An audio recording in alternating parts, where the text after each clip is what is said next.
If you missed any of the story, we've got it on our website. Just head to KDKA.com or the CBS Pittsburgh app. You'll find it all in the news section.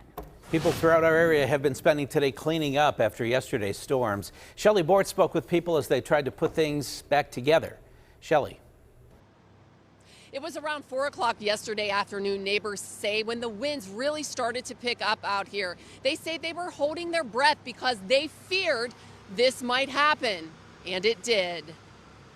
High winds caused this massive oak tree to fall on a home on Gaywood Drive in Penn Hills. Check out this video. The tree came crashing down, taking part of the roof with it into the second story of the home.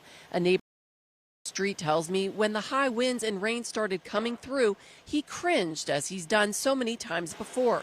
This street is lined with huge trees, and he says he feared one of the trees would eventually snap in a windstorm. He says he was watching his security camera when he actually saw the tree fall. I happened to be watching it as it fell down right onto the house, so I immediately thought, oh my gosh, I hope nobody's upstairs, because if you can see, the upstairs looks really damaged. So yeah, it was scary. It was. My heart was pounding. The homeowners were here when this happened, but no one was injured. Now, crews have been out here all day working to remove this tree from the home. In Penn Hills, I'm Shelley Bortz, KDKA News.